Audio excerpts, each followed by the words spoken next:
Bonjour à tous, c'est le moment de retrouver ma vie d'entrepreneur. Pour cette 10e émission, nous accueillons Caroline Monin de Hilard Montagne, un concepteur de challenge ludique en montagne. Bonjour Caroline. Bonjour. Cette émission est sponsorisée par SEV France, le spécialiste des formalités import-export à Thonon-les-Bains. Comme d'habitude dans ce début d'émission, je vous laisse raconter aux auditeurs votre parcours professionnel. Alors bonjour à tous, Caroline Monin, j'ai 30 ans. J'ai créé Hilard Montagne depuis 6 mois en Haute-Savoie. Donc Hilard Montagne, agence événementielle qui, en effet, comme vous l'avez dit, conçoit des challenges insolites pour des groupes. Et avant cela, ça fait donc 4 ans que j'organise des événements à mon compte, où je me suis lancée en Bretagne en fait en 2018, d'où ma rencontre avec le fondateur de Hilard. Hilard est une entreprise bretonne en fait initialement. Et Hilard Montagne est en montagne, mais voilà, Hilard est une entreprise bretonne.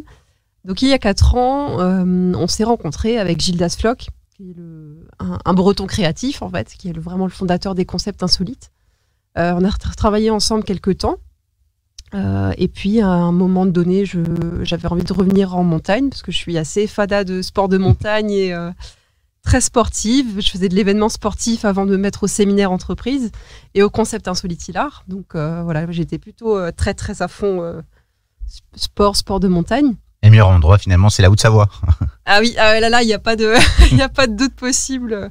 En effet, ouais, pour les sports de montagne, la Bretagne, c'est compliqué. Non, mais en Haute-Savoie, on a de quoi faire. Donc un terrain de jeu assez varié. Donc ce qui a fait qu'au bout de 2 ans, j'ai eu envie de revenir en fait en montagne parce que quand on n'est pas nautique, compliqué d'habiter dans l'Ouest.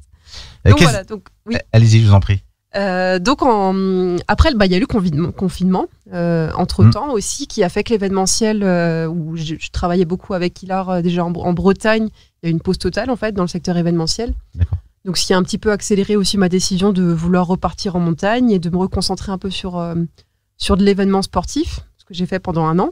En revenant, j'habite à Abondance, donc vallée d'Abondance, Châtel, et je travaillais beaucoup côté suisse aussi. Et au bout d'1 an, je suis retournée en Bretagne, quelques temps. Et puis, m'est venue à l'idée, en fait, de développer, pourquoi pas, les concepts insolites Hilard en version montagne. Donc, c'est-à-dire qu'un des concepts phares qu'on fait en Bretagne, c'est une parodie de Koh-Lanta sur sable. Et cette parodie de Koh-Lanta, on l'appelle la Hilanta, pour Hilard, en fait, Hilanta. Et puis ensuite, on personnalise le nom en fonction du client, donc ça peut être le nom de l'entreprise, voilà. Et je me suis dit, ce concept sur sable en Bretagne, pourquoi est-ce qu'on ne le ferait pas sur neige? Vous avez développé le concept été, on va dire montagne. Exactement. Alors, il a fallu adapter un petit peu, donc on le fait sur neige, on utilise quasiment les mêmes épreuves. Donc c'est du ludique, c'est pas du tout du sportif. Pour le coup, j'ai coupé court à l'événement sportif. Pour des séminaires entreprises, en tout cas, finalement, la demande revenait à chaque fois sur des challenges insolites et pas tellement sur du sportif, parce que les gens en Haute-Savoie encore plus ont l'habitude d'en faire, donc pas forcément en collectif. Donc voilà, donc m'est venue l'idée en fait de développer les concepts insolites Hilard version neige, donc le Hilanta version Châtel, ce qui a donné le Châtel Lanta cet hiver par exemple. Donc à la place du crachet de bigorneau qu'on fait en Bretagne, en montagne, on fait du crachet de caca de bouquetin. Voilà, je suis allée ramasser mes petits cacas de bouquetin dans la montagne cet été, et puis du coup l'objectif c'est de battre un record du monde et de cracher le plus loin possible son caca de bouquetin en fait.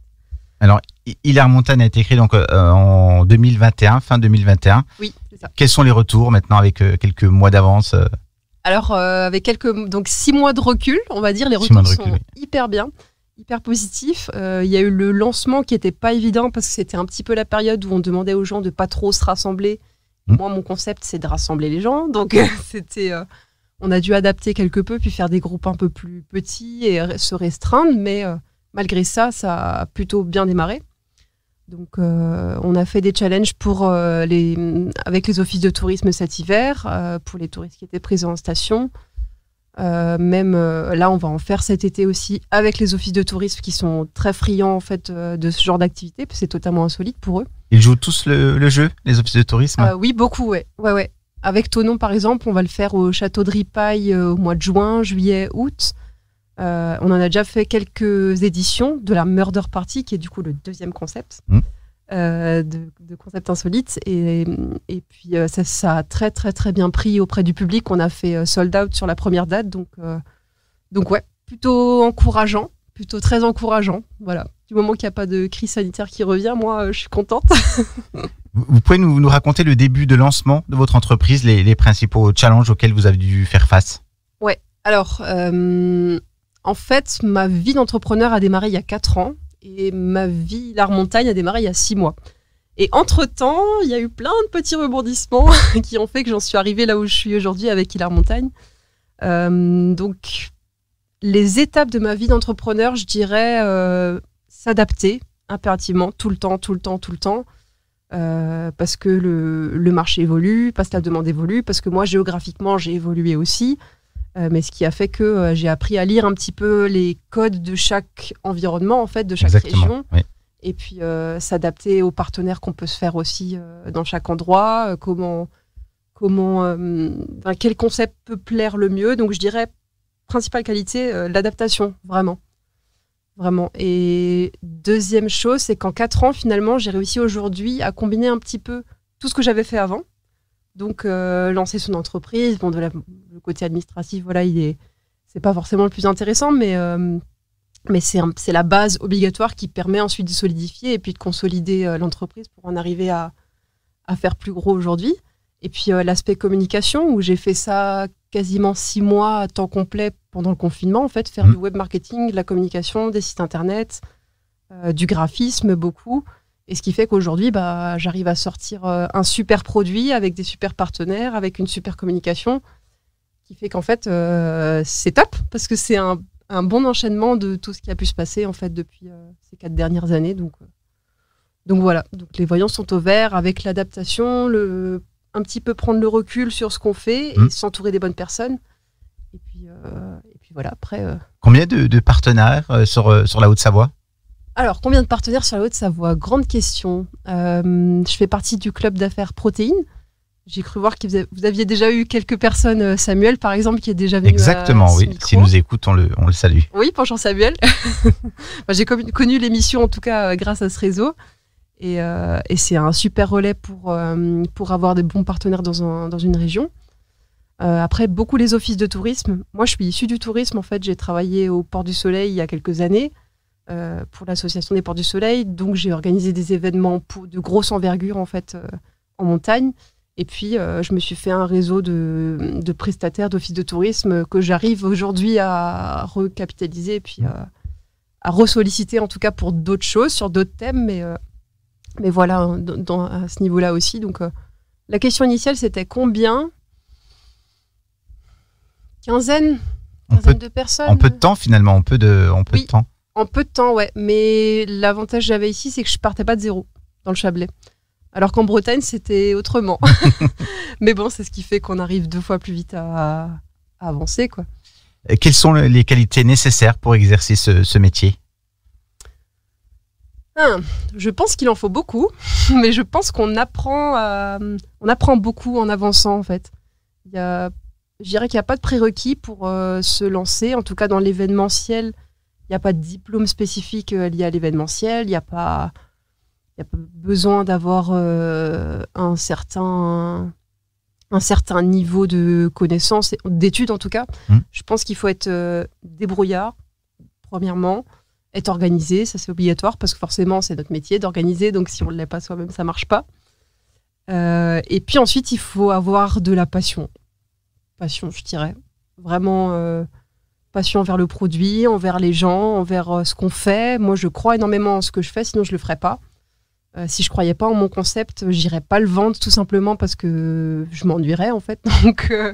Donc voilà, vraiment la passion envers ce qu'on fait. Et puis toujours de l'adaptabilité, se remettre en question, accepter les nouveaux challenges. Moi, il y a 4 ans, je faisais beaucoup de sport en compétition. Donc du triathlon, du trail. Ça aide beaucoup pour le moral aussi. Ça aide beaucoup pour le challenge, ouais. Faut accepter la défaite et rebondir. Et là, ça aide beaucoup, ouais. Vraiment. On peut maintenant présenter les différents produits que vous proposez pour Hilar Montagne. Oui. Alors, ça s'adresse à qui? Est-ce que les auditeurs nous écoutent, ils nous disent, ils doivent se penser à qui ça s'adresse exactement? Petit, grand? On s'adresse plutôt à des adultes. Donc on est sur les 2,5 parce que je suis en train de créer un 3e produit. Sur les 3 produits, on démarre à partir de 12 ans. Donc ce sont des jeux pour adultes. Alors, premier concept qui est la Murder Party.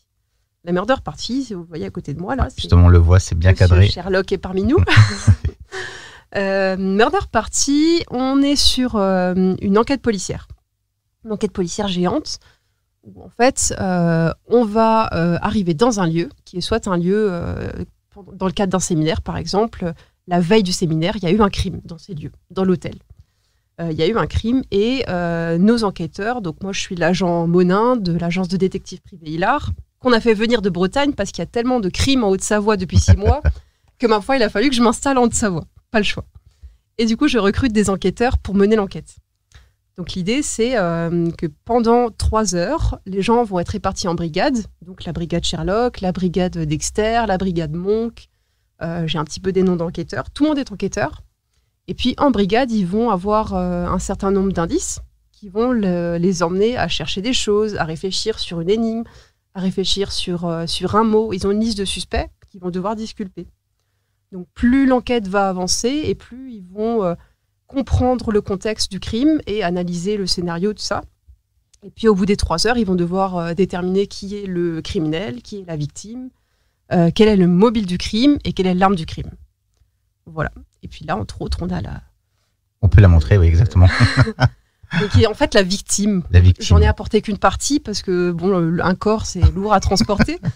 Mais voilà, là, on a un début de victime. D'habitude, je suis accompagnée de mon chien policier. Qui, bon, bah là, je ne l'ai pas emmené aujourd'hui, ce qui fait un peu de bruit dans les studios, mais qui fait partie de l'enquête aussi. Donc voilà, on a plein de choses à découvrir. On est entre un escape game et un Cluedo. Donc, on s'adresse à tout type de public, pas forcément des gens qui ont déjà fait des escapes. Au contraire, les 3/4, voire 99% de mes participants n'ont jamais fait de jeu. Par contre, ils en sortent ravis et ils ont été plongés dans l'enquête pendant 3 heures. Ils ont le cerveau complètement fatigué parce qu'ils ont trop réfléchi, mais à chaque fois, ils sont ravis. Et puis, ça permet beaucoup sur des jeux qui peuvent rassembler de 16 à 200 personnes pour une murder party. Ça permet aux équipes beaucoup d'échanger entre elles, parce qu'elles vont devoir négocier des indices, qu'elles vont devoir s'échanger, ils vont devoir réfléchir ensemble à des choses, et puis après, ils mettent chacun leur hypothèse de leur côté. Donc, on a un gros côté fédérateur en fait, dans l'enquête qui donne un résultat absolument génial. Puis bien sûr, pour les auditeurs, on retrouve toutes ces informations directement sur une page Facebook et sur votre site internet. S'ils veulent s'inscrire, ça se passe là. Alors, il y a 2 moyens de s'inscrire. Donc, pour la Murder Party et le Ilanta, la parodie de Koh-Lanta, on les propose soit à partir de 16 personnes, quand le groupe est déjà constitué, on fait ça sur mesure. Donc, que ce soit Savoie, Haute-Savoie, je vais jusqu'à Annecy, Thonon-les-Bains, Évian, à Châtel, évidemment. Enfin, on rayonne partout, même en Valais aussi cet été. Donc, sur mesure, la date de votre choix à partir de 16 personnes. Et puis, quand on est un petit peu moins, qu'on est un groupe d'amis, qu'on est en famille, qu'on est 2 ou 3 ou 4, on peut s'inscrire sur des dates que je propose avec des offices de tourisme ou avec des hôtels. Et là, en effet, vous avez le calendrier de toutes les dates qui sont proposées sur Hilar Montagne, donc Hilar/Montagne, et puis calendrier des dates publiques. Là, en effet, on peut se joindre à un autre groupe d'enquêteurs. En fait, on combine plein de personnes sur cette date-là, par exemple le château de Ripaille. Et puis, tout le monde mène l'enquête ensemble, sans se connaître, mais ça donne des... C'est convivial. C'est convivial, tout à fait. Aujourd'hui, quelles sont vos ambitions pour l'avenir ? Alors, première chose, ce serait de développer mon rallye VTT. Ça, j'en ai pas parlé, mais c'est un nouveau concept cet été qui est, en fait, Hilar. Quand on retourne le mot Hilar, ça donne rallye. Donc, c'est vraiment le cœur de métier de Hilar, c'est de faire des jeux de piste, en fait, qui sont des rallyes. En Bretagne, on le fait beaucoup dans des lieux et ça permet de découvrir le lieu d'une manière différente. Donc, de se promener dans les lieux, d'aller à un point A, un point B, un point C, un point D, etc. autour d'une histoire, en fait. Et le rallye, on va le proposer cet été entre la chapelle d'Abondance et Abondance, en version VTT et VTT électrique. Donc, ça ramène un petit peu le côté sportif que j'aime bien. Ouais. Et puis, le côté découverte du lieu, découverte de la montagne. En plus, là-haut, on a vraiment une histoire... culture locale, autour de l'abbaye, autour des sœurs, du patrimoine, du fromage aussi. Donc toutes ces petites choses, on va les découvrir dans un rallye qui va être proposé en libre, c'est-à-dire que vous achetez le carnet, vous partez quand vous voulez, et puis voilà. Donc premier projet. Et puis ensuite, tout simplement continuer à faire beaucoup d'événements en Haute-Savoie, en Savoie.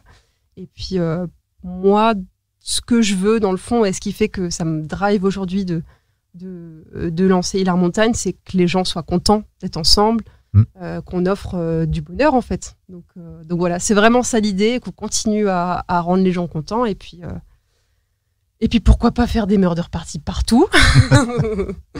Inonder la Haute-Savoie de crimes, mais tout en étant drôle. Aujourd'hui, nous sommes le lundi 16 mai. Quelles sont les prochaines activités que vous allez proposer? On parlait hors antenne au mois de juin, un calendrier chargé. Alors, au mois de mai, il n'y aura pas de date publique, tout simplement parce que je repars en Bretagne faire un petit point avec mon agent spécial Gildas Floch, qui est la maison mère. Et on commence à partir du 9 juin pour des murder parties à l'hôtel Ibis de Thonon, où là, on est sur un format after work, donc c'est-à-dire 17h-20h le soir avec un petit apéritif. Et celle-ci, on la propose le 9 et le 30 juin. Et puis ensuite, vous pouvez retrouver aussi à Annecy le 23 juin, dans la ferme de J, qui est un lieu qui se trouve de l'autre côté du lac d'Annecy, qui est une ancienne ferme, un endroit complètement incroyable. Voilà, pour les Annéciens qui nous écoutent, s'il y en a, ou si on peut aller des Genevois aussi, des fois qui se dirigent sur Annecy. Donc il va y en avoir plusieurs cet été également. Et puis à Château de Ripaille, on démarre le 26 juin avec 3 dates. 26 juin, 21 juillet et le 15 août. Donc également la Murder Party. Voilà. Et puis si tout va bien, pour les membres du GIA, il y aura une date de Ilanta, le GIA Lanta, qui sera sur la plage d'Exenvé. En juin. Intéressant. Le 12 juin. Exactement. Le 12 juin, place d'Exenvé. Et puis, peut-être aussi tout l'été, vous allez sans doute retrouver le Ilanta, mais c'est encore une info à confirmer. Mais voilà, des Ilanta, des parodies de Koh-Lanta, on va en avoir tout l'été sur la même plage d'Exenvé. Donc, un cadre plutôt chouette. Magnifique. Et merci Caroline Monin. Je le rappelle, vous êtes la responsable de Hilard Montagne. Merci d'avoir répondu à mes questions. Puis à très bientôt. À bientôt, merci. C'était Ma vie d'entrepreneur sur Thonon Alpes Radio avec SEV France, le spécialiste des formalités import-export à Thonon-les-Bains.